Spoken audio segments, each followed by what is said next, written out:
And today we are talking about wisdom that guards the heart, entitled, What You Say Matters. Ayan. Again, ano po yon? What you say matters. Mahalaga po ang lahat ng ating po mga bibitawan o mga binibitawang salita sapagkat meron po itong lasting effect sa buhay ng bawat isa po sa atin. Naniniwala po ba kayo doon?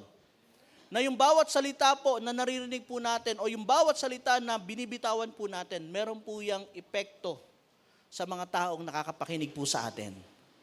Amen? Kaya po ngayong umaga, samahan niyo po ako na ating pong talakayin ang ating pong topic this morning because our words do what our hearts have already done. So kung ano po yung laman ng puso natin, automatically yan po ay lumalabas sa ating pong mga bibig. Amen po. So samahan niyo po ako, let's open your Bible in Ephesians chapter 4, beginning verse 29 to 32. Ayan.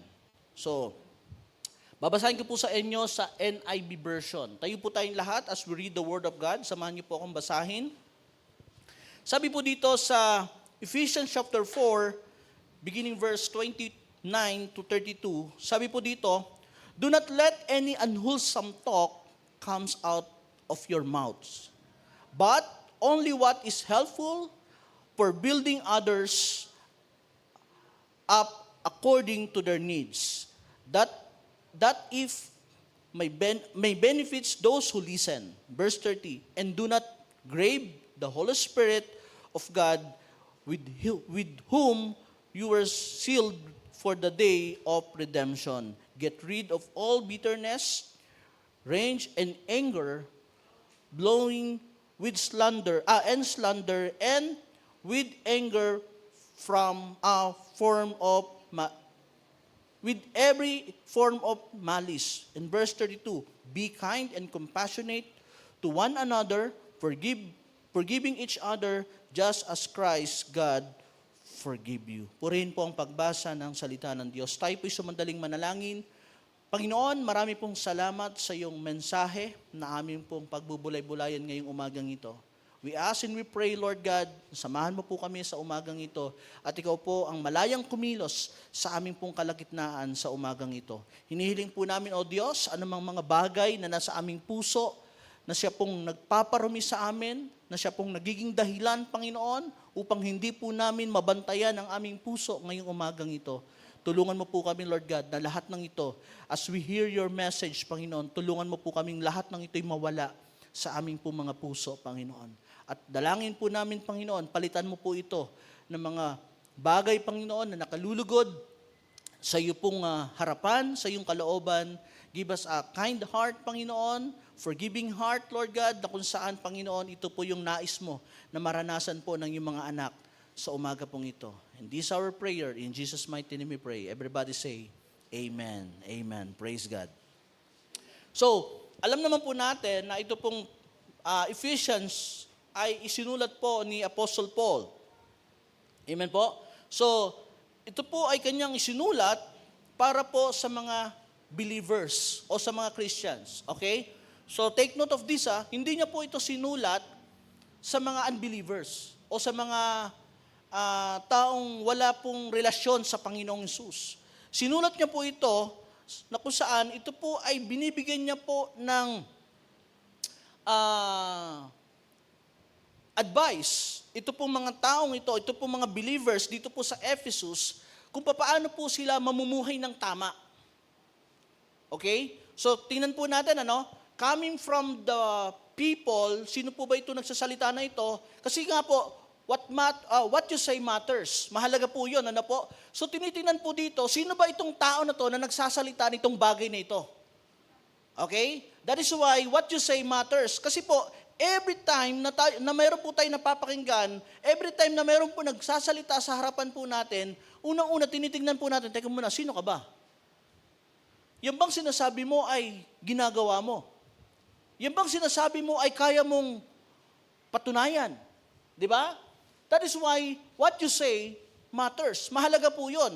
Kaya dito po mga kapatid, gusto pong maunawaan natin na ito pong si Apostle Paul, hindi niya lang po ito basta sinasabi sa mga believers, kundi gusto pong makita natin na ito po ay kanya pong ginawa personally. Why? Because bago po siya maging Apostle Paul, siya po ay tinawag na Saul ng Tarsus, na kung saan, makita po natin dito, si Paul, hindi pa po siya mananampalataya that time. At nung panahon po na yon, siya po ay punong-puno ng bitterness, and one of the strong or tinatawag nating siya yung pinakamatinding persecutor ng mga believers that time. At kung titignan po natin, he was a devoted Jewish Pharisee and a Roman citizen. Kaya po, ganun na lamang po yung kanya pong pagpe-persecute doon sa mga believers sa early church. Why? Kasi ganun po siya ka-devoted sa kanya pong pagiging Pharisees at sa kanya pong pagiging Roman citizens. Alam naman po natin yon, no? Yung mga panahon na yan.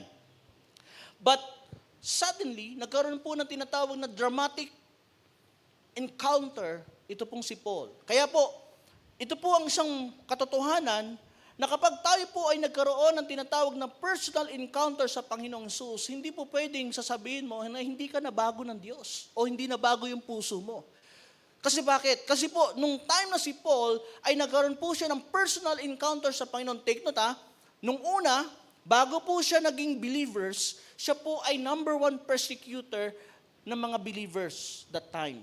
In fact, siya rin po yung naging dahilan kung bakit si Stephen ay namatay. Si Stephen po is one of the Christian martyr that time, na kung saan, nung siya po ay pinapahayag niya yung salita ng Diyos, siya po ay pinagbabato hanggang siya po ay mamatay.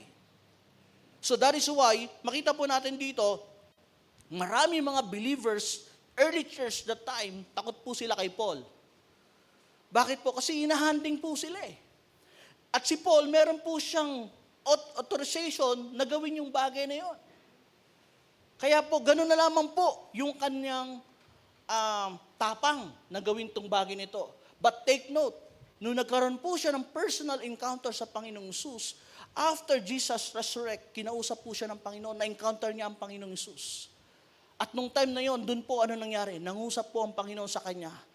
And after that, nagkaroon po ng total transformation sa buhay ni Apostle Paul. Kaya po siya tinawag na Apostle Paul. Sa mga hindi po nakakaalam, ang dati po niyang pangalan ay Saul.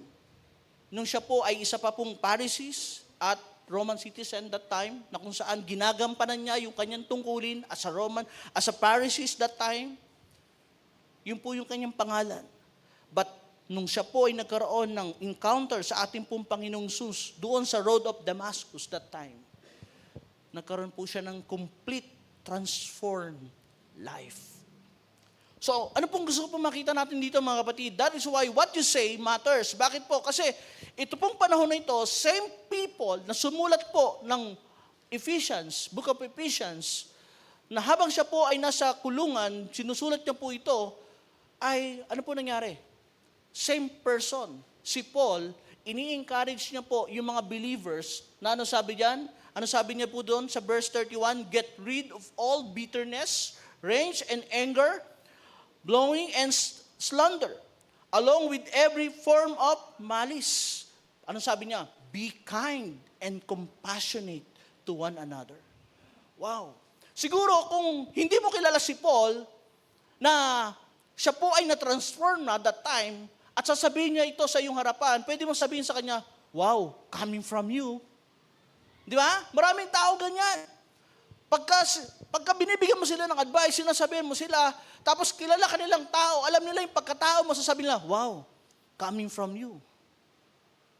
Di ba? Hello?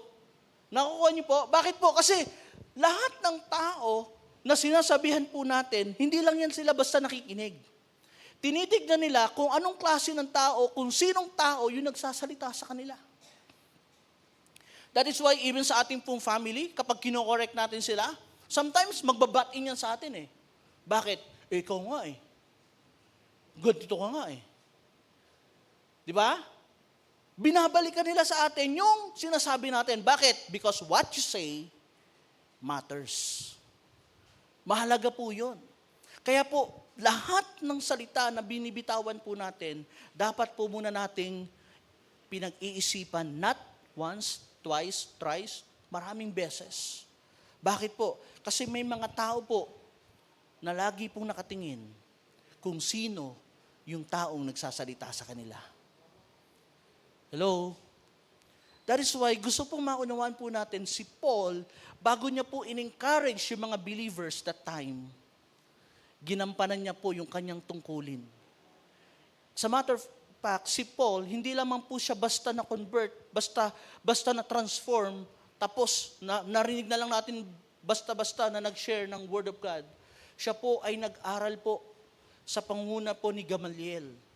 Nakilala po yun na isa sa mga sikat na paaralan nung araw. Kumbaga sa paaralan ngayon, siguro baka Harvard, parang ganon. Maitutumbas mo siya sa Harvard, dun siya nag-aral. So, ibig sabihin, hindi lang po si Paul basta ordinaryong mananampalataya. Talaga pong dumaan po siya sa matinding training. So, dito po, makikita po natin, mga kapatid, yung kanya pong liham o yung kanyang encouragement despite ng kanyang situation, imagine niyo po, no? Coming from the person na number one persecutor ng mga believers that early church before, sasabihin niya sa iyo na be kind and tender-heartedness. Forgive one another. So kung ikaw, yung tao na yon na makakapakinig at sasabihin mo, teka muna, itong tao na to, kilala ko to eh. Dati masamang tao to, pero ngayon mabait na to eh. Maniniwala ako dito. Bakit? Kasi nakita mo sa kanya mismo yung pagbabago. Yung transformation. Tama? So ganun po yung kahalagahan ng sinasabi po natin kung bakit ito mahalaga. Bakit? Kasi hindi lang natin sinasabi, kundi dapat, number one, nakikita po sa ating pong pamumuhay. Because what we say matters. So dito po makikita po natin, he was offering the practical instruction on how to live in our new faith. When we say new faith, bakit? Dati po kasi hindi naman siya believers eh. And because ngayon siya po ay new believers na ng ating pong Panginoong Hesus, ibig sabihin, meron po siyang tinatawag na new belief, new faith, na dapat po nakikita po sa atin. Ako, sasabihin ko, hindi naman tayo lahat automatically galing tayo from a Christian family. Hindi naman lahat, tama po ba? Some of us, siguro galing tayo sa Catholic before. Tayo po ay nasa Catholic. Ako, bininyagan ako sa Catholic.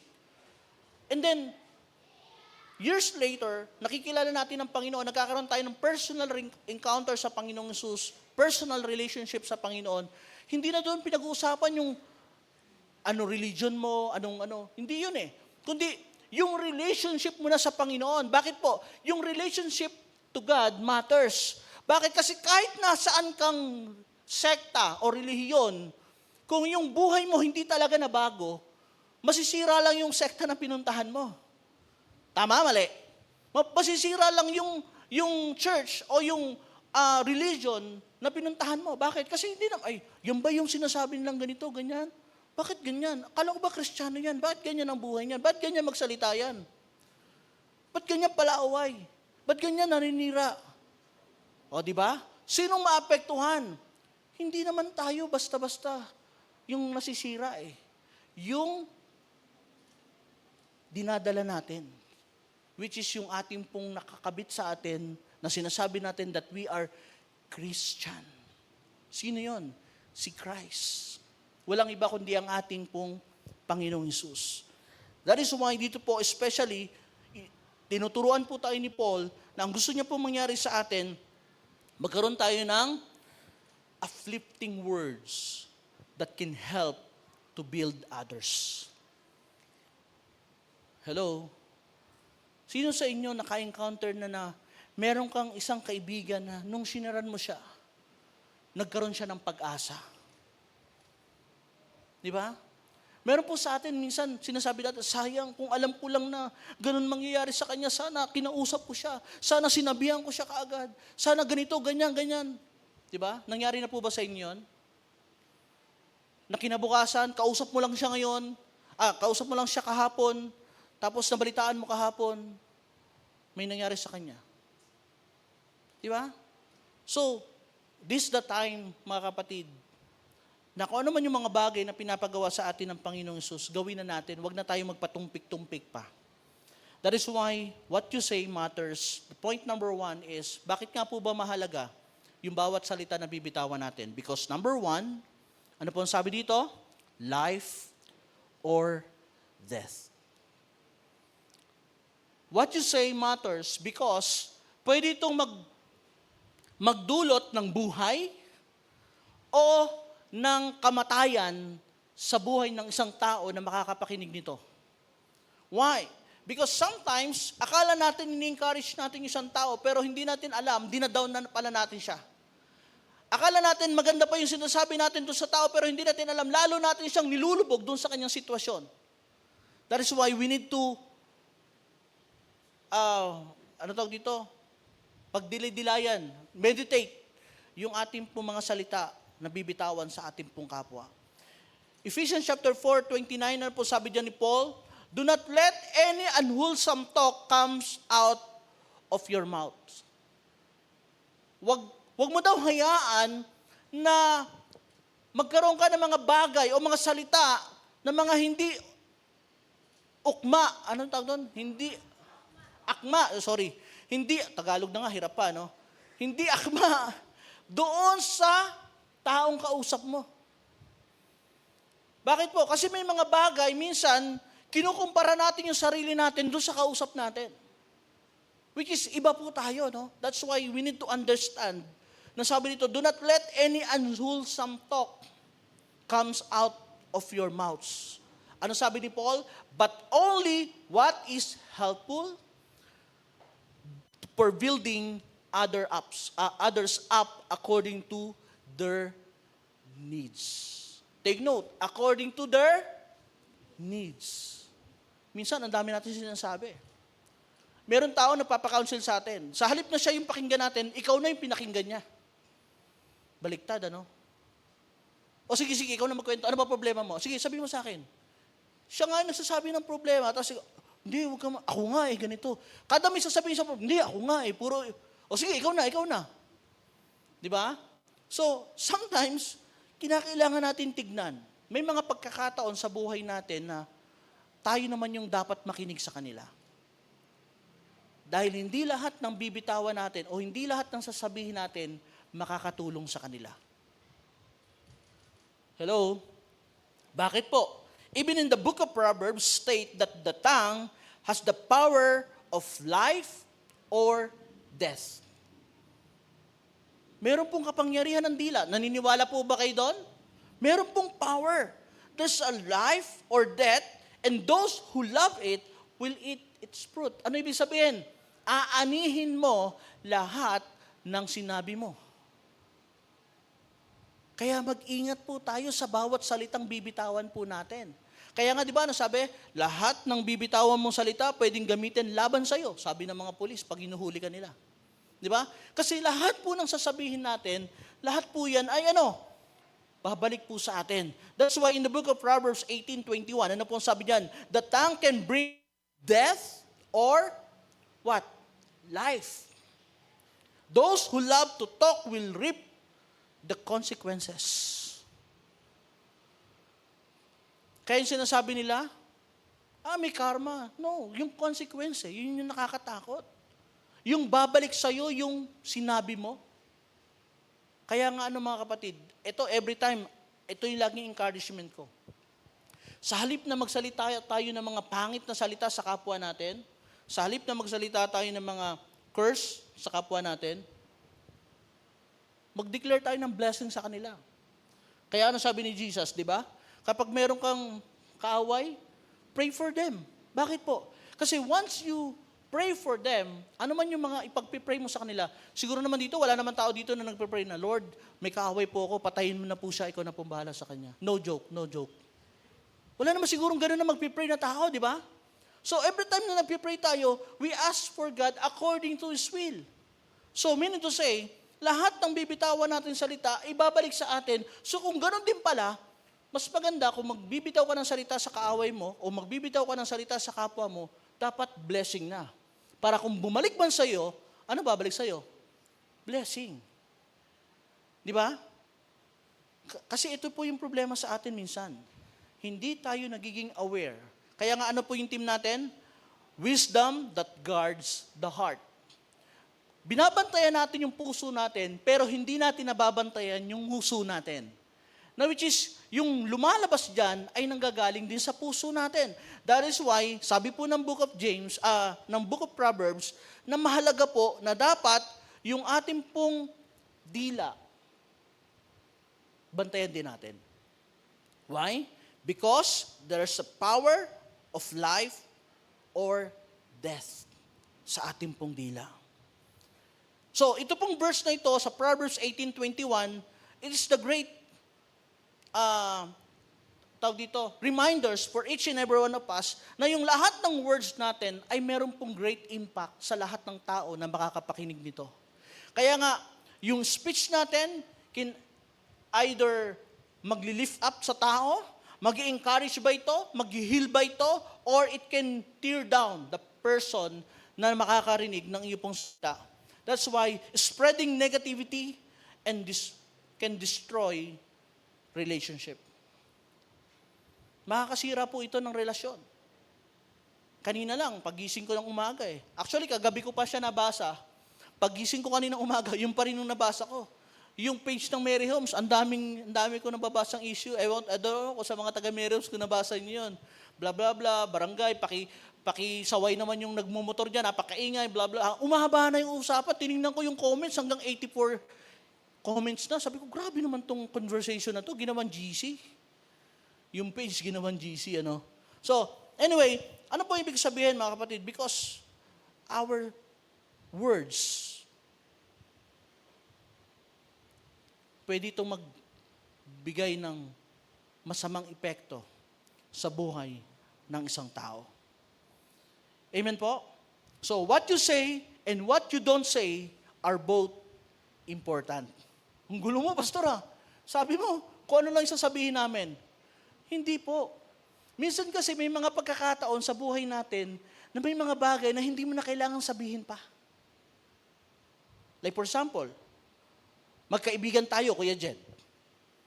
Magkaibigan tayo. May sinabi ka sa akin na hindi maganda dito sa isang tao na hindi mo kaibigan pero kaibigan ko. Hindi ko mo kaibigan ko siya, yung sinabi mo, sasabihin ko sa kanya. Bakit?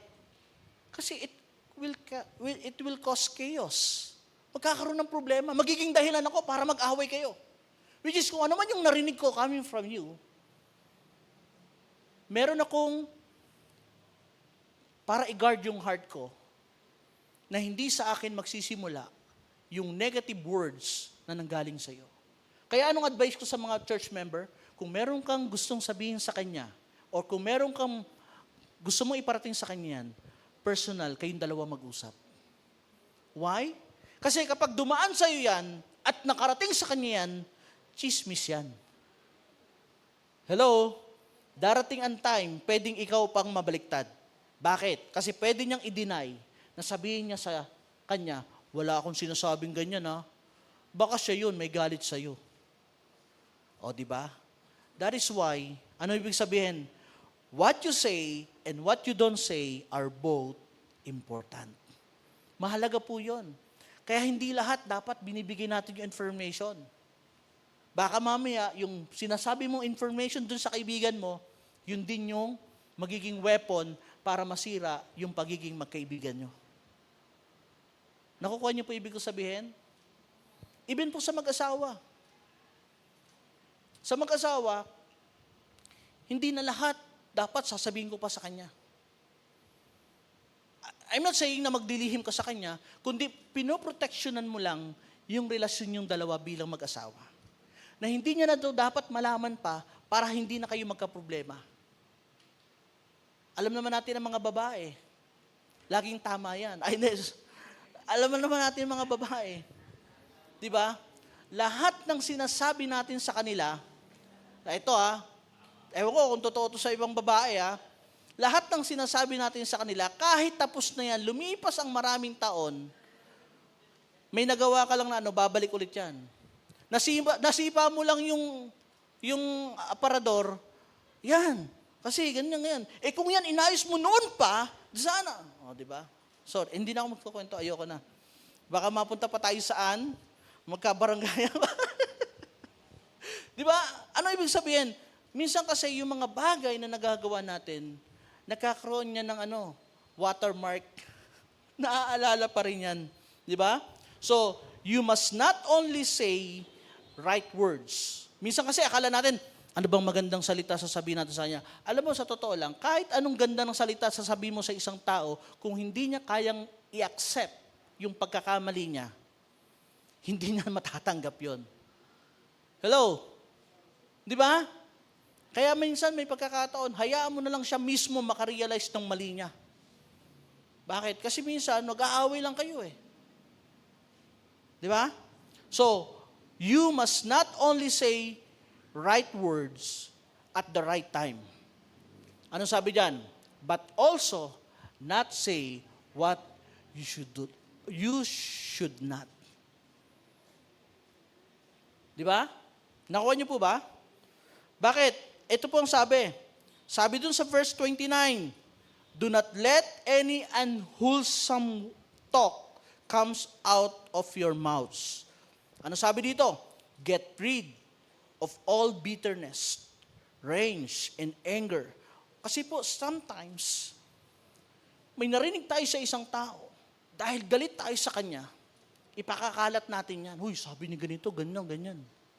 Kasi galit ka sa tao You know the reason why kung bakit nagkakaroon ng mga ganyang mga issues? Because of your bitterness, because of your, tawag dito, yung gusto mong gumante, gusto mong masira siya, yun po yung talagang dahilan dun Di ba?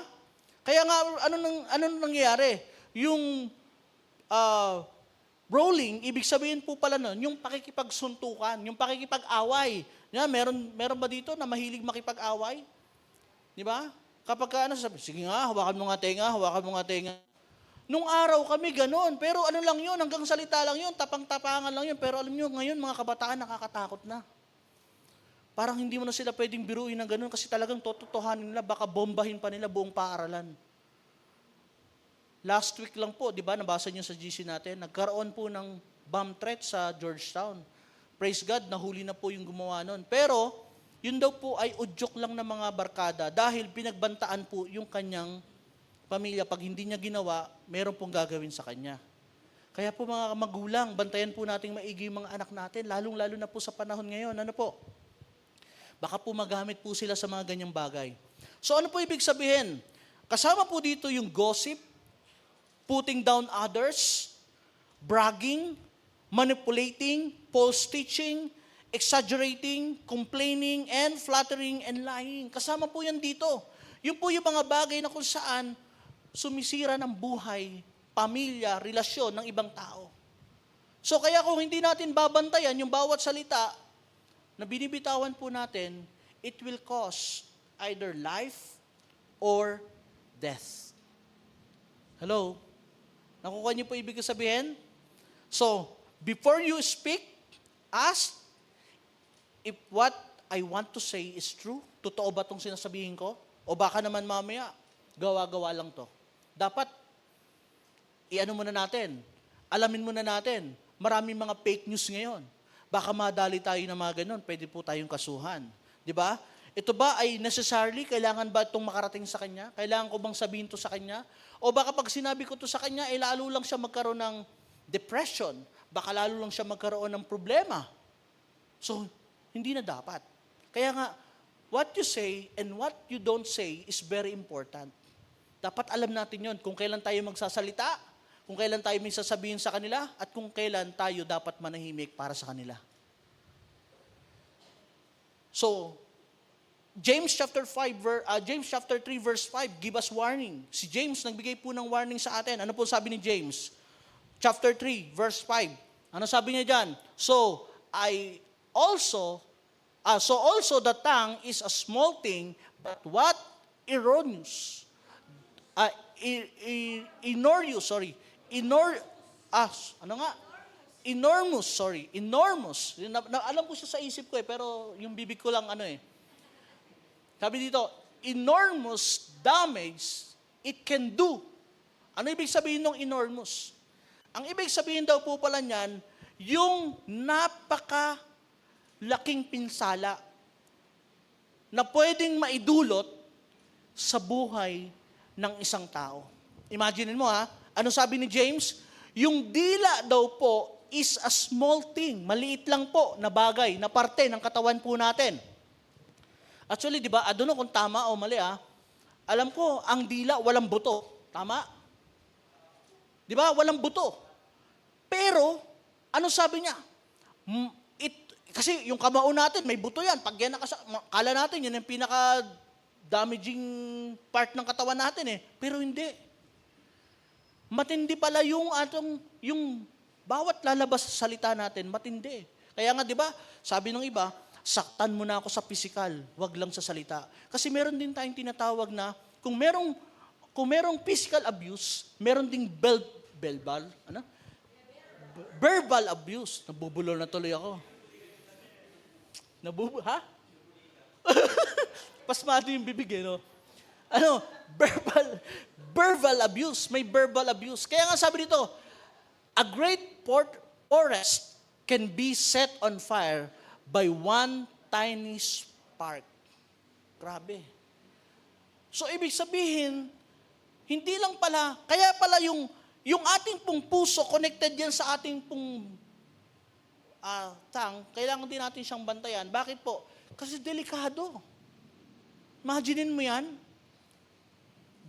Gaano katindi yung damage, kalaki yung damage na po pwedeng i-cause ng dila na meron po tayo. Bakit po?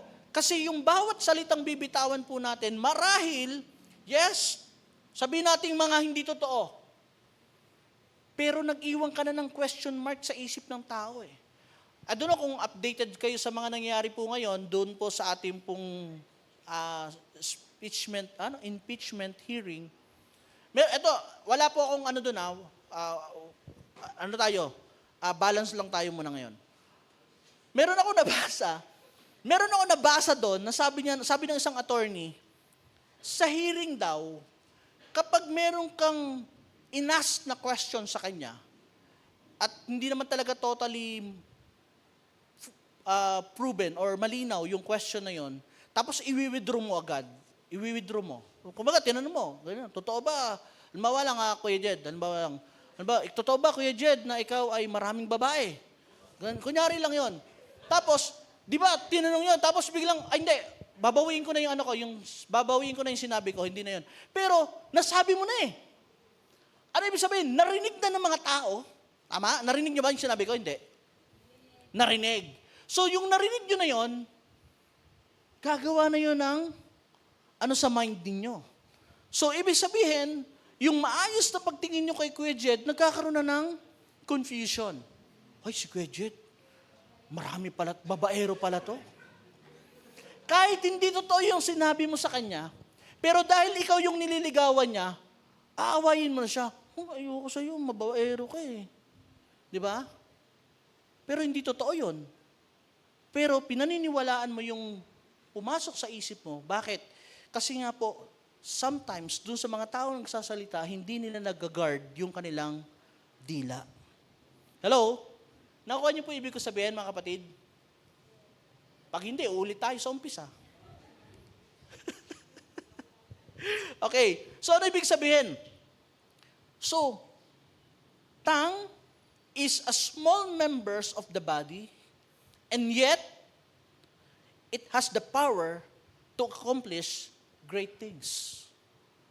Pwede siyang maka-build up, or pwede rin siyang maka-destroy. Di ba? Because it's either life or death. That is why, ano sabi sa book of Matthew chapter 12, verse 34? Out of the abundance of the heart, the mouth speaks. So kung ano yung laman ng puso, yun ang lumalabas sa nguso. So when we speak ungodliness, we reveal ungodliness in our hearts. Bakit po? Kasi yun yung laman ng puso. Yung mga taong mahilig magkwento ng mga bastos, yan ang laman ng puso. Bakit? Kasi bastos ang puso.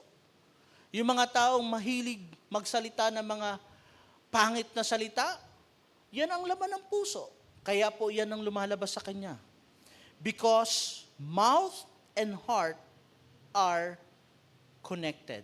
Sabihin nyo nga po, mouth and heart, sabihin nyo nga po, sige sabihin nyo po ako, mouth and heart are connected.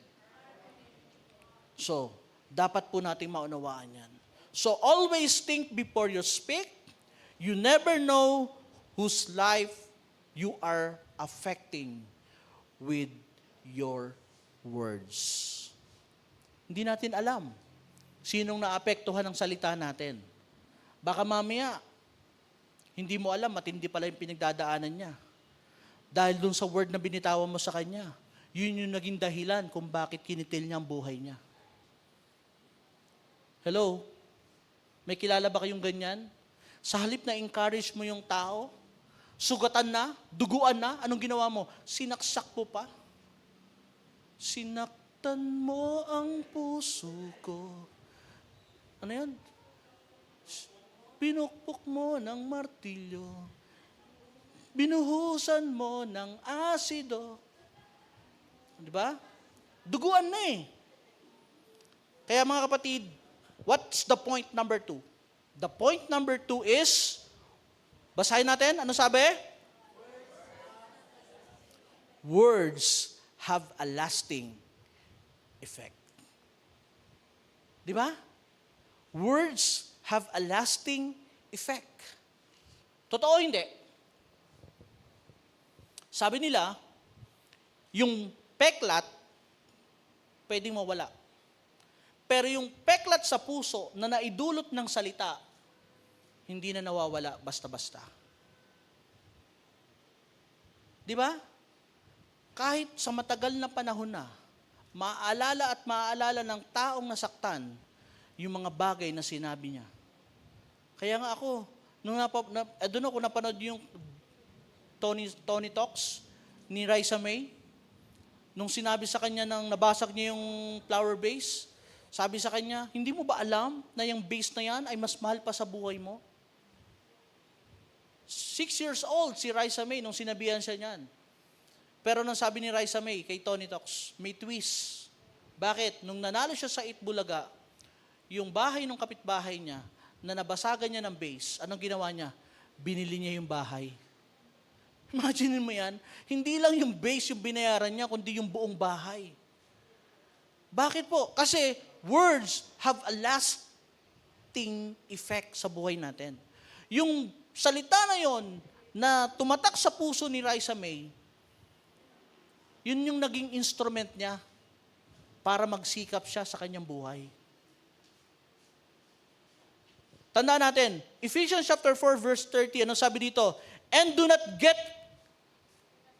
not grieve the Holy Spirit of God, with whom you were sealed for the day of redemption. Ano ibig sabihin nito? Every time pala, sinasabi ni Paul, every time na tayo po ay nagsasalita ng mga hindi magagandang salita, nasasaktan po yung Holy Spirit. Nag-grieve po yung Holy Spirit sa ating puso, sa ating pumbuhay. Bakit po? Because nagbigay po ng warning si Paul, again, doon sa mga unwholesome languages, bitterness, improper use of anger. Bakit po? Bakit sinabing improper use of anger? Kasi nga po, minsan, kahit wala namang katuturan, nagagalit agad tayo. Slander and bad attitude toward others. So, take note of this, mga kapatid. Kung yung Holy Spirit, nag-grave siya every time na hindi maganda yung salita na naririnig natin, o yung na lumalabas sa bibig natin, so paano pa kaya yung mga taong sinasabihan natin ito? Di ba? So kung yung Holy Spirit nag-grave nasasaktan siya . Bakit? Nasasaktan siya kasi hindi niya ine-expect na ikaw bilang tinubos ng Panginoong Hesus, ikaw na tumanggap, kumilala sa Panginoon bilang Panginoon tagapagligtas, sa'yo manggagaling yung pangit na salita. Di ba parang nakakalungkot? Na ine-expect ng Holy Spirit na ang ating pong mga salita ay magiging kind, compassionate, like our Heavenly Father. Di ba? So that is why, kung makikita po natin dito mga kapatid, sabi po sa neuroscience, ayan, punta muna tayo sa science ngayon. Sabi po sa neuroscience shows that negative words trigger stress, hormones, and anxiety. Kaya yung iba mga tao nababaliw eh. Bakit? Kasi anxiety di ba? Tawa sila ng tawa. Anxiety. Joke yun, pero hindi kayo natawa. Okay, sige. Parang ako lang natawa dun sa joke ko, no? Anxiety. Sige, mga isang oras po kasi yan. Okay, ano sabi? Neuroscience shows that negative words trigger stress hormones and anxiety. So, while positive words stimulate frontal lobe activity, boosting motivation and altering gene expression. Gene expression. So, every spoken praise leave a lasting psychological imprint sa ating pong buhay. So, coming from the science yan, no? Sabi doon, ano ba yung sinasabi dito na frontal lobe? Frontal lobe. Ano ba yung ibig sabihin nun? Yung frontal lobe daw po is the largest part of the brain. So, hawakan nyo nga dito. Sino may utak dito? Pakihawakan. So, hindi nyo, alam nyo naman siguro may utak tayo, no? May utak kayo. Gamong gudaw. Hindi, pero alam naman natin may utak tayo, no? So, ito daw pong frontal lobe na ito daw po ay na-after ng forehead. Ano tawag dito? Forehead, noo. Yun na daw po yung kasunod. So, yun daw po na yun, doon daw nag-i-store lahat po ng mga memories po natin. Doon po nag-i-store lahat po ng ating po mga ginagawa.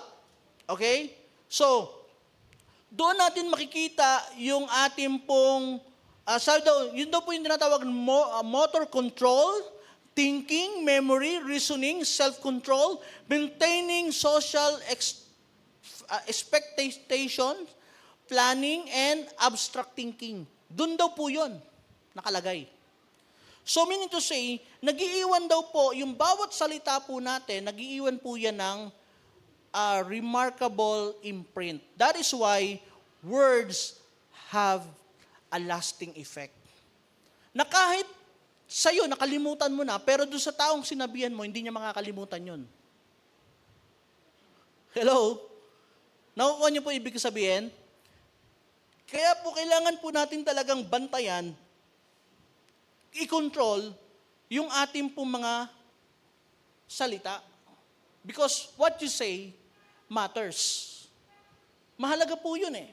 Kaya minsan nagtataka tayo, yung sa taong kausap natin, iisipin mo, teka muna, saan galing yung pinanghuhugutan nito? Hindi mo alam, di ba? Kasi nakalimutan mo na yung sinabi mo sa kanya. Pero siya, alam na alam niya sa isip niya, naka-imprint dito sa isip niya, yung sinabi mo sa kanya. Hello? Totoo hindi? Di ba? Kaya merong mga tao na lumipas man ang panahon, pag nagsalita siya, minsan may hugot pa rin sa'yo. Di ba? Kasi nga po, diyan daw po nagkakaroon ng psychological imprint sa ating pong isipan. So, because conversation create lasting effect that influence mental health, relationship, and even future interaction. Yung tipong magsasalita ka pa lang, meron na siyang butt-in sa'yo. Bakit? Kasi naka-imprint sa kanya yung sinabi mo eh. Natatandaan niya pa rin yung sinabi mo sa kanya 20 years ago. Kaya sa mga anak, ganun din. Yung mga anak natin na sumasagot sa magulang, nagsasalita ng hindi maganda sa magulang, naka-imprint yan dito sa portal lobe ng iyong mga magulang. Kaya po mahalaga po yan. Kaya yung baby ka pa lang, sinabi mo sa magulang mo, Mama, paglaki ko, bibilang kita bahay. Nakatatak sa isip nila yun.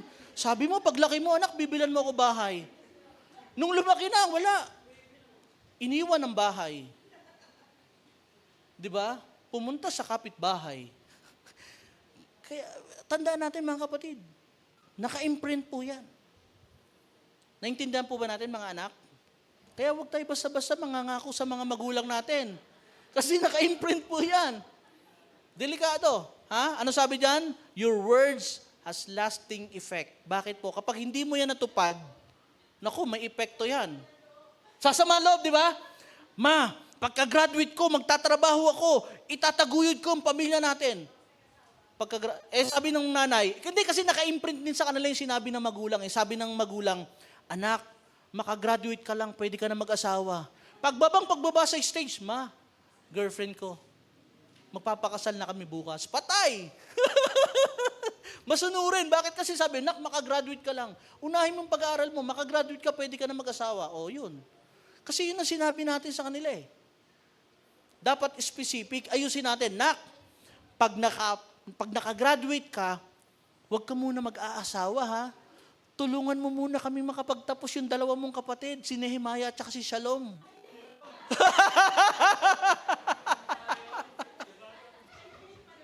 Nak, dalhin mo muna kami sa Singapore, dalhin mo muna,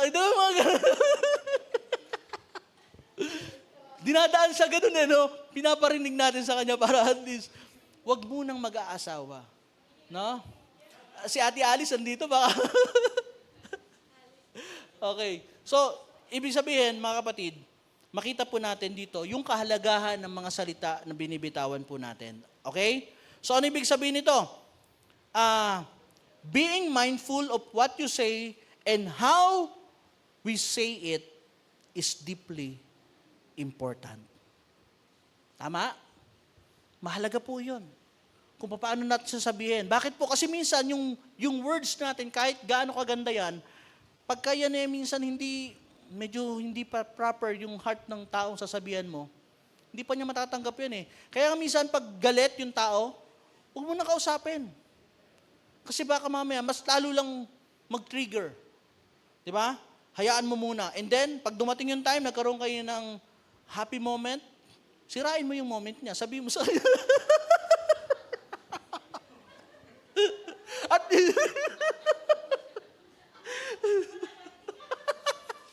akala mo sinira pala yung moment. So kaya dito po ba, mga kapatid, kaya dito po papasok yung salitang, dito po mapasok po yung salitang spiritual. 10 minutes.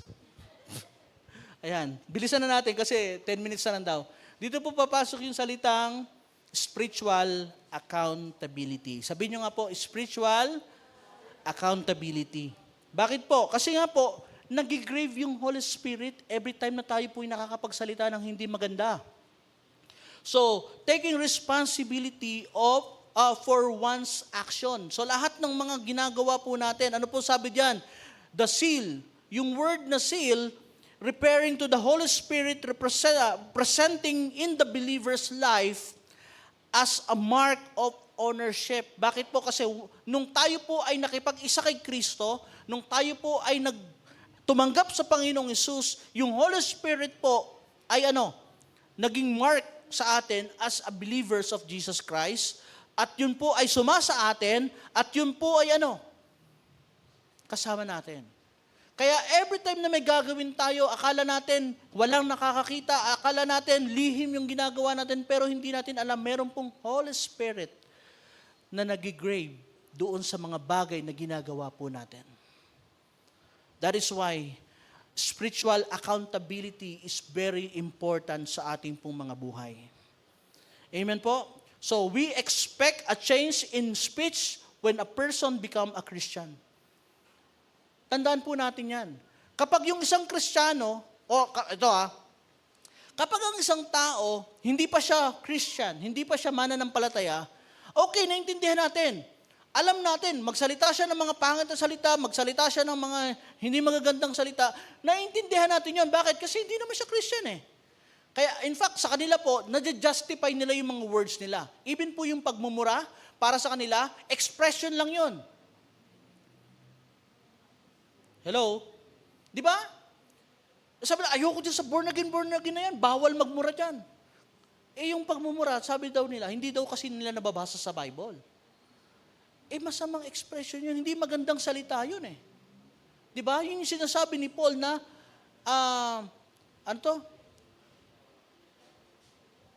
foul language. Di ba? So, ibig sabihin, ito po mga tao na to, maintindihan natin sila kung hindi pa sila mananampalataya. Okay? Pero once na sila po ay tumanggap sa Panginoon, at once na sila po ay sinabi nila that they are born again Christian, hindi na po katanggap-tanggap yon, nasasabihin nila na, bakit ba? Ganito na ako dati pa ano magagawa mo? Hindi po yun dahilan. Hindi po yun excuse na ganyan ka na. Ano yung kami mag-a-adjust? Isa ka lang? 30 kami, mag-a-adjust kami sa'yo? Hindi ganon. Kaya nga ang sabi sa 2 Corinthians 5:17, if anyone is in Christ, he is a new. Bago. Wala na yung dating pagkatao, wala na yung lumang pagkatao. Sabi niyan, if anyone is in Christ, he is a new creation, the old has gone and the new has come. Kaya hindi mo pwedeng sabihin na, hindi mo kasi siya kilala eh. Ganyan na talaga yan dati pa. Yun na nga eh. Hindi ko nga siya kilala eh. Tapos ipapakilala niya sa akin yung dati niyang pagkatao. Paano mo sasabihin that you are born again Christian kung ang i-represent mo sa akin yung luma mong pagkatao? Hello? You get my point? Pointless. Kasi sabi nyo, di ba? Hindi yun excuse. Kasi may mga ganyan tao ko naririnig eh. Ay, hindi Brad. Ganyan na kasi yan. Bago mo pa siya makikilala. Hindi mo kasi siya talaga kilala eh. Ganyan na talaga yan eh. Yun na nga eh. Hindi ko na nga siya kilala, tapos ipapakilala niya pa sa akin yung sarili niya kung anong klaseng tao siya noon. Hello? Di ba dapat ang ipakilala mo sa akin ngayon kung anong klaseng tao ka na binago ka ng Diyos, eto ko ngayon. Binago ko ng Panginoon. Dati ganito ako, Brad eh. Alam mo, dati nananapak ako eh, pero ngayon di na eh. Di ba? Di ba po? Dati masakit ako magsalita eh. Pero ngayon hindi na, konti na lang. At least, nabago. Di ba? Sabi dito, walk the new walk, talk the new talk. Ito po yung mga Gentiles na kung saan sila po ay nakakilala sa Panginoon. These Gentiles, Christians should throw off their pagan past and instead display the way of life in keeping with their new nature in Christ. Imaginin mo yan ha. Ito po mga pagans na to, ito po mga Gentiles na to, hindi na nila pinapakita kung anong klaseng lifestyle meron sila noon. Ano na pinapakita nila? Yung new nature na meron po sila. Kaya nga, it's very danger kung yun yung laging sasabihin natin, ganito na ako, ano magagawa mo? Hindi ganun yun eh. Bakit? Kasi dapat yung nature na nakikita sa atin is a new nature, a new creation coming from God. We represent Christ in our life. That is why dapat yun yung nag-i-imprint sa mind ng mga tao. Alam mo, kilala ko yung tao na yun eh. Dati masamang tao yan. Pero ngayon masama pa rin. Ganun ba gusto niyo marinig? Yung gusto niyo ba yung, kilala ko yan, masamang tao yan. Ako, lalong nanging masamang tao ngayon. Hindi ganun eh. Di ba? Yung tipong, pag namatay ka, sasabihin sa'yo, alam mo, itong tao na to, mabait na tao to eh. Kung kailan patay na, saka nasabihan ng mabait, ano? Pero hindi, what I'm saying is, maganda yung nakilala ka nila na masamang tao ka, pero nagkaroon ka ng total transformation na binago ka talaga ng Panginoon. That is a great impact sa mga taong makakasalamuha mo. Bakit po? Kasi kilala ka nila dating ganun ka eh. Pero ngayon hindi na. That is a great impact. Amen po? Si Paul ganun eh. Di ba dati siyang persecutor? Pero nangyari sa kanya, binago siya ng Panginoon. Kaya talagang magkakaroon ka ng challenge ka sa buhay ni Paul eh. Bakit? Kung si Paul dating masamang tao, pero binago ng Diyos, naging apostle, naging servant of God, so bakit hindi pwedeng mangyari sa atin? Di ba? Pwede rin mangyari po sa atin. That's why in Ephesians chapter 4, verse 17-24, sabi dito, let me say this. Sabi ni Paul. Again, this is coming from Paul. Sabi niya, let me say this. Then, speaking of the Lord, live no longer as the unsaved do. Bakit? Kasi binago ka na ng Diyos eh. Sinasabi mo that you are saved. Sinasabi mo na ligtas ka na. Sinasabi mo makakapasok ka sa heaven. Sinasabi mo na pag namatay ka ngayon, diretso ka sa langit. Ano sabi dito? Live no longer as the unsaved do. Ano sabi? For they are blinded and confused. Meron pa ba ditong confused hanggang ngayon sa kanilang pananampalataya? Their close heart are full of darkness. Ito yung mga tao na sarado na yung puso. Ayaw na nilang ipabago yung puso nila sa Diyos. Full of darkness. They are far away from the life of God because they have shut their minds against Him. Ayan. Hindi lang sarado ang puso, sarado pa isip. Naka-encounter na ba kayo ng mga ganyan tao? Kaya mahirap kausap yung mga ganyan tao. Huwag niyo sayangin yung oras niyo sa mga ganyang klase ng tao. Hayaan niyo ang Lord na ang magbago ng buhay nila, ng puso nila, ng isip nila. Bakit? Kasi pag sarado na puso, sarado isip, mahirap kausap. Masisira lang buhay mo. Bakit? Mahirap po kontrolin yan. Ano sabi dito? Shut their minds against Him. They cannot understand His way. Okay, verse 19. They don't care anymore about right and wrong, and they have given themselves over to the impure ways. Okay, nakita nyo na? Mahirap kausap kasi itong mga tao na to, they did not know they did not care what is right and wrong. Siguro nakikita niyo sa panahon natin ngayon, no? Tayo, alam natin, yung binibigyan tayo ng Lord ng wisdom, what is right and what is wrong. Pero sometimes, may mga tao, nakikita natin, social media, nakikita na natin yun, napapanood natin sa news. Meron tayong mga nakikita na alam nating mali, pero ginagawang tama. Merong mga tama na ginagawang mali. Tama, mali. O tinan yun, hindi nyo alam yung sasagot nyo, di ba? Kasi tama, mali tanong ko eh. So, anong ibig sabihin? Verse 20, anong sabi dito? Ito pa sabi niya, they stop and nothing being driven by their evil minds and reckless lust. Verse 20, but that is not the way Christ taught you.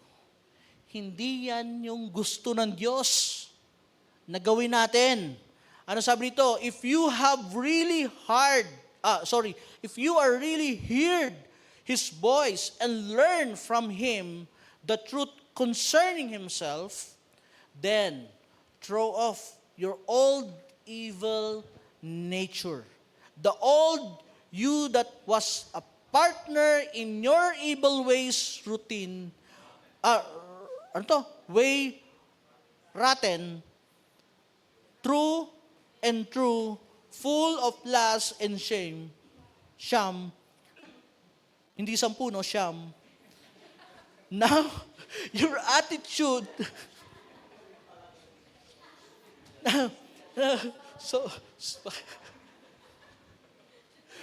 now your attitude and thoughts must all be constantly changing for the better. Di ba? So, yes, you must be a new and different person, holy and good. Clothe yourself with this new nature. Wala na. Di ba? Meron ba kayong tao nakita, naligo, tapos yun pa rin suot niya pagkatapos?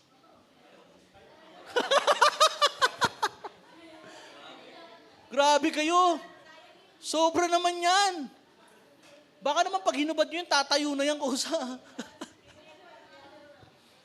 Di ba? So, mga kapatid, si Paul, ino-urge niya yung mga believers to live their old life. Iwan na natin yung luma nating pagkatao, yung ating sinful lifestyle behind. Huwag na natin balikan. No, wag na, yung tipong pag may kaaway ka, huhukayin mo, tapos manda ka sa akin, kala mo ha. Hinuhukay natin yung dati nating pagkatao. Patay na yan, nilibing mo na yan eh. Huwag mo na hukayin. No, he instructed Christians to stop living like those who do not know God. Dahil tayo po yung mga tao na kakilala na sa Panginoong Hesus, wag na natin pang balikan pa yung mga bagay na yun. Yes, I understand. Sometimes, gustong-gusto natin gumanti sa mga taong nakasakit sa atin ng damdamin. Di ba? Alam nyo, ang sarap sa pakiramdam kaya yung nakakaganti ka, ang sarap sa pakiramdam yun eh. Pero hindi yun ang gusto ng Panginoon sa atin. Hayaan natin ang Diyos ang gumanti para sa atin. Di ba? Kasi alam ko, hindi naman natutulog ang Diyos eh. Kaya nga, ano kailangan natin gawin? We need to renew our minds and put a new self which is created to be like God and true righteousness and holiness. That is why in Romans chapter 12 verse 2, anong sabi diyan? Don't copy the behavior and custom of this world, but be a new and different person. Bakit? Kasi pag nangyari yon, na walang nabago sa'yo, sasabihin ng tao, paano ako sasama sa church nyo? Wala namang nabago sa'yo, wala namang kakaiba sa'yo, parehas lang naman tayo. Di ba? Palamura ka, palamura din ako. Palaaway ka, palaaway din ako. Chismosa ka, chismosa din ako. Walang nabago. So kaya ngayon, pag in-invite mo siya, huy, sama ka sa church namin, bakit? Anong meron dyan? Ganito, ganyan. Parang hindi naman nakikita sa buhay mo. Di ba? Because what you say matters. Amen? So ano sabi dyan? Behavior and custom of this word, but be a new and different person with a fresh newness in all you do and thinking. Tandaan natin, nung tayo po'y nakipag-isa sa Panginoon, hindi lang nabago yung isip natin. Hindi lang nabago yung religion mo. Yung sinasabi natin, hindi na ako iba na religion ko ngayon. Hindi po yun. Hindi lang yung nabago, yung pangalan ng church na inaatinan mo. Kundi nabago yung iyong pag-iisip, yung inyong buong pagkatao. Ano sabi dito? Newness in all you do and think. Lahat ng ginagawa mo, dapat na bago. Kung dati ginagawa mo ang mga bagay na hindi kalugod-lugod sa Panginoon, dapat wala na yan. Ano sabi diyan? Those who do not, sabi dito, then you will learn from your own experience how His way will really satisfy you. Ayan po. Di ba? Ano ibig sabihin? You are grieving or pleasing God with your attitude and action. Sa ginagawa ba natin, nag-grieve ba yung Holy Spirit? O napiplease ba natin ang Panginoon sa ating pong buhay? Remember this, brothers and sisters. Act in love toward brothers and sisters in Christ.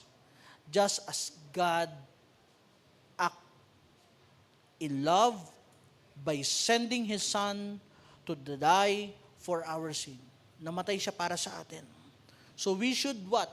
We should be forgiving just as God has forgiven us. That is why the point number 3, last but not the least, what we say matters. Kailangan natin maging mapagpatawad. Bakit po? Kasi lahat ng sinasabi natin ay resulta ng galit, hinanakit, sakit na dulot sa atin ng ibang tao. That is why the point number 3 is, forgive one another. Ito po yung point number 3 natin. At dito ko ito tatapusin. Sabi dito sa Ephesians chapter 4 verse 32, be kind and compassionate to one another, forgiving each other just as Christ, God, forgave you. You know, mga kapatid, makita natin dito, si Paul, in-urge niya yung mga believers to be kind and compassionate. Alam niyo ba, mahirap maging kind. Mahirap maging compassionate. Madaling maging mabait, pero mahirap maging kind. Bakit po? Kasi, lumabas ka dyan mamaya, makakita ka ng gumawa. Ay, ang bait naman.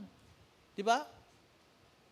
Pero yung maging kind ka, bakit? Because being kind, kahit hindi mo kilala, kahit walang ginagawa sa iyo yung tao, o kahit gawan ka pa ng masama, gagawa mo pa rin ng mabuti, you are kind.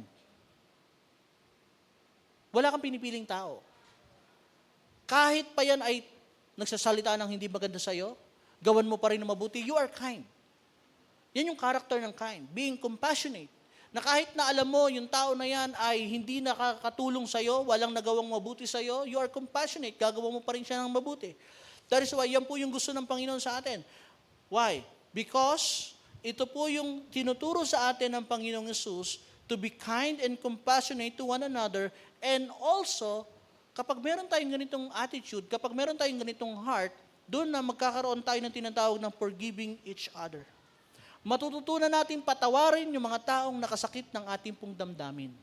Why? Because compassionate is the character of God na ibinibigay niya po sa atin, na gusto ng Diyos na meron po tayo. Okay? So dito po makita po natin, even Jesus Christ, binigyan niya po ng importansya yung connection between human forgiveness and divine forgiveness. Bakit po? Kasi tayo, kapag nagpipray tayo sa Panginoon, di ba? Umiingi tayo ng kapatawaran sa Diyos sa ating po mga kasalanan. E anong sabi ng Bible sa Matthew chapter 6 verse 14 to 15? If you forgive those who sins against you, your heavenly Father will forgive you. But if you refuse to forgive others, refuse to forgive others, your Father will not forgive your sins. So ano ibig sabihin? Gusto mong patawarin ka ng Diyos? Patawarin mo yung kapwa mo. You know, nobody's perfect. Lahat po tayo nagkakamali. Wala pong exempted sa atin na kahit sino pa man ang nasa harapan, pwede pong magkamali. Ako po, honestly, nagkakamali din po ako. May mga pagkakamali po tayo nagagawa. But the point is, nagkakamali tayo, alam natin kung paano natin itatama yung pagkakamaling nagawa natin.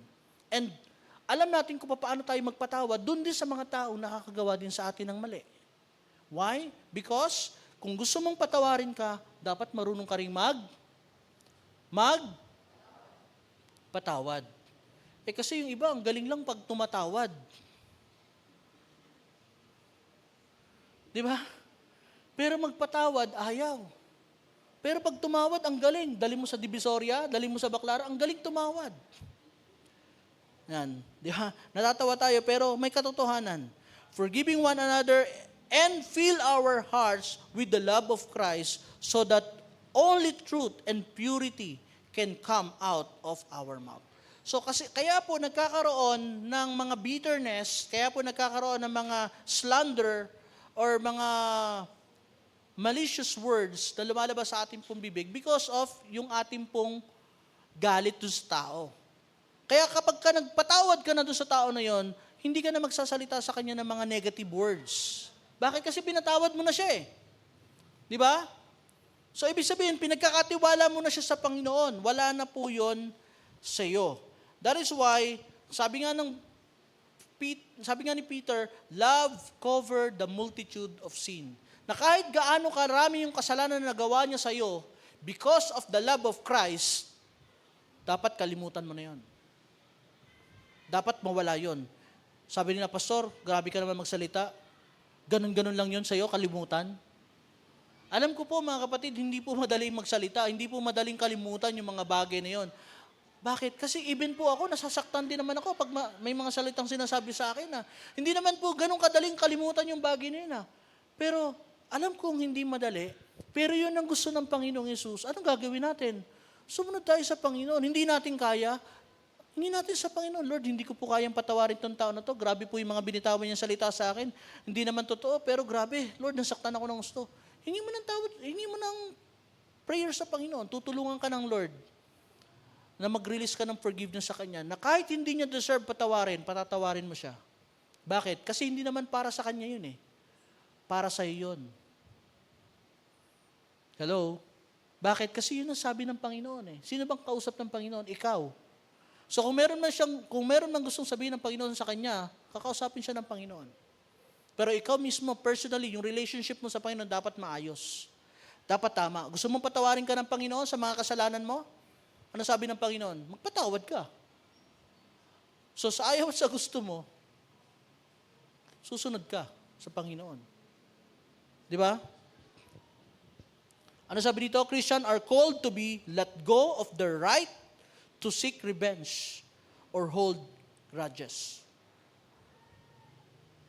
Kalimutan mo na yung paghihigante.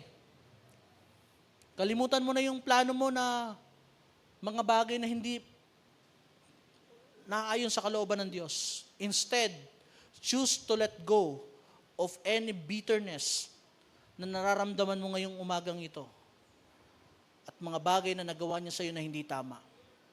Let God move sa buhay niya. Kung meron mang bagay na dapat baguhin din sa Kanya, hayaan mo ang Panginoon. Ano sabi dito sa Colossians chapter 3 verse 12 to 14? Therefore, as God-chosen people, sino dito yung mga pinili ng Diyos? Taas ang kamay. Tayo po yung mga pinili ng Diyos. Sabi po ng Panginoon dito, therefore, as God's chosen people, tayo po yon, pinili tayo ng Panginoon, holy and dearly loved, clothe yourself with compassion, kindness, humility, gentleness, and patience. Bear with each other and forgive whatever grievances you may have against one another. Ano sabi dito? Forgive as the Lord forgave you. Patawarin daw po natin sila kung paano tayo pinatawad ng Diyos. Ang Diyos ba pag nagpatawad, nagtatanim ba siya ng galit? Ang Diyos ba pag nagpatawad, sasabi niya, okay, may expiration niyang pagpapatawad ko sa iyo, hanggang ano lang yan, next month, galit ulit ako sa iyo. May ganun bang expiration? Wala. So, anong ibig sabihin nito? And overall, those virtues put on love, which binds them all together in perfect unity. That is why, mga kapatid, dapat po natin ilagay sa ating puso at isipan, sa ating pong pagpapatawad. Yes, hindi po madali, pero lagi nating isipin, ang sabi ng Panginoon, gusto mong patawarin ka sa kasalanan mo, magpatawad ka. Amen? Magpatawad ka kung paano ka pinatawad ng Diyos. So ano ibig sabihin? Ang dami nating kasalanan sa Diyos. Ang dami nating nagawang pagkakamali sa Diyos, pero pinatawad tayo ng Panginoon. Yung tao na to, marahil siguro nasaktan tayo sa sinabi niya, pero I do believe alam ng Diyos ang lahat. Si Lord yung magtatanggol sa atin. Gagawin natin yung pagpapatawad, hindi para sa Kanya, kundi para sa atin. Para nang sa gayon, matupad natin yung salita ng Diyos na pinapagawa niya po sa atin. Ano sabi diyan? Don't repay evil for evil. Huwag mong gantihan ng masama ang gumagawa sa iyo na masama. Ano sabi? Pag binato ka ng bato, batuhin mo ng tinapay. Pero yung tinapay dapat ganito.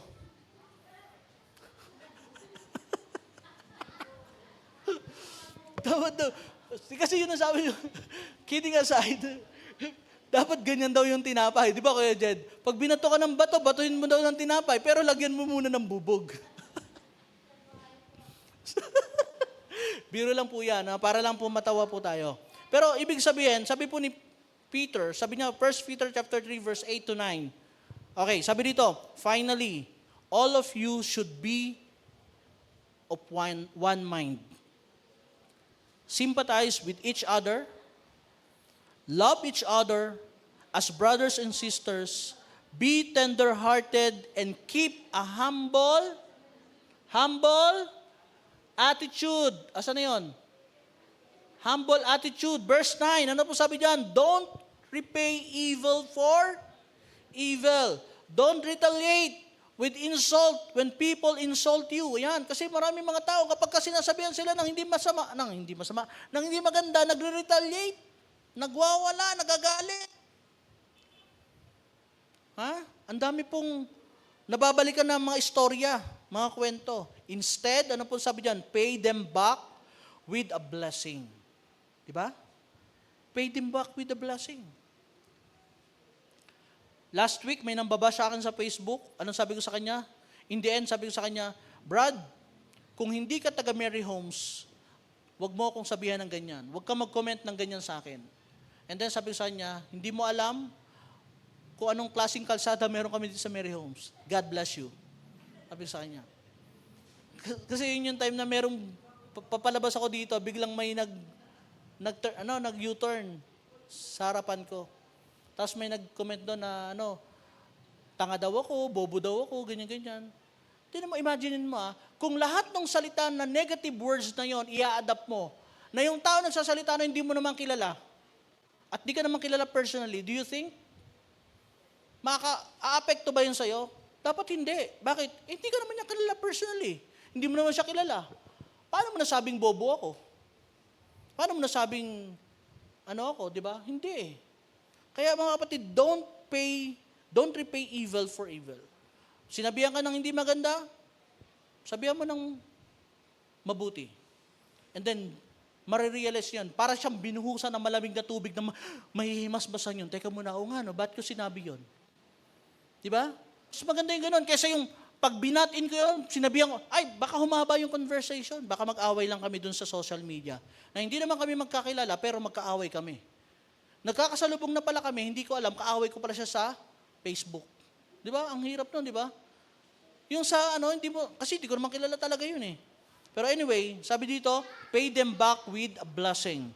And that is what God has called you to do, and He will bless you for it.